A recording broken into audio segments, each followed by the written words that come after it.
and all those welfare issues. Okay, sir. General Usman, I'm happy that you keep saying the system is not perfect, because it's not perfect. And it's those imperfections we want to make on and work on to make perfect. Please, the feeding allowance, which is the ration cash allowance, is it 3,000 naira per day?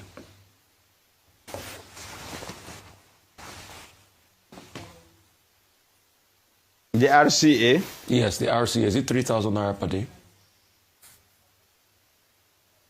Well, I can't say precisely. The last time I checked, it was 3,000 per day. But then, of course, so you have to look at, and I'm so happy when you are discussing. Let me finish. Let's assume. Let's finish. Let's assume it was so. So because you made reference to it last week. Yes. As of today, it's still 3,000 naira per day. It's not increased. And these are, I'm giving you facts, empirical facts. 3,000 naira per day. I know you talked about it last week. Yes, and I saw it for a troop on duty, 3,000 naira per day. If you are to extrapolate by 31 days, that's about 93,000 naira in a country where food inflation has gone up tremendously. How will that? And these are the facts I'm getting from people, and they are saying this is very poor. So that's number one. Number two, I've also had reports where military men have to buy their boots, their night vision goggles for operations for this country. Logistics and kitting of the troops. Apart from the popular story that you've tried to debunk, and you said, oh, that guy was a little bit mischievous and all of that, I've also had stories.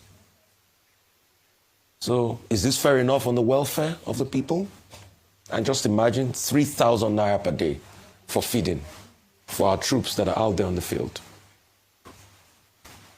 You might want to have some answers to this, but this is appalling.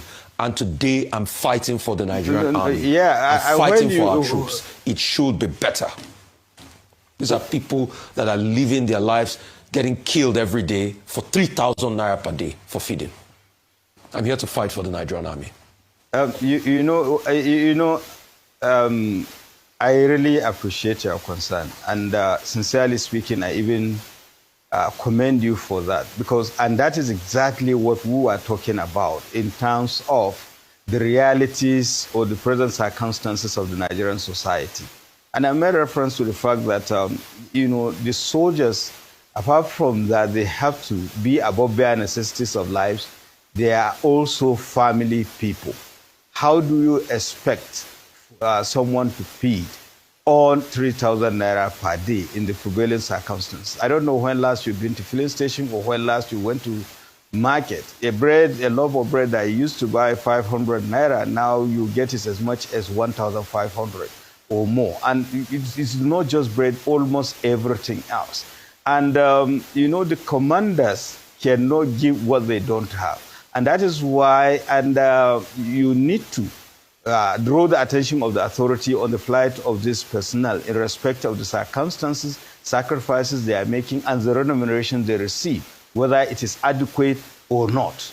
That is one. And the secondly is that the second issue is that there are certain things that are basic and there are certain things that are control items. Take, for instance, you made reference of kitting in respect of boots in terms of uniform and the night vision goggles. Goggles, actually, they are control items. Fragmented jacket, weapons, arms, ammunition, they are control items. So there is no way an individual can buy them.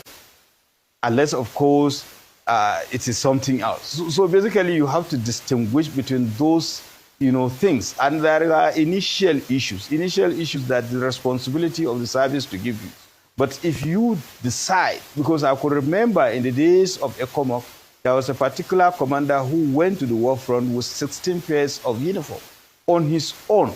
But of course, the kitting was that 3 pairs of uniform. So basically, there is nothing wrong in anybody argumenting so that you can feel better and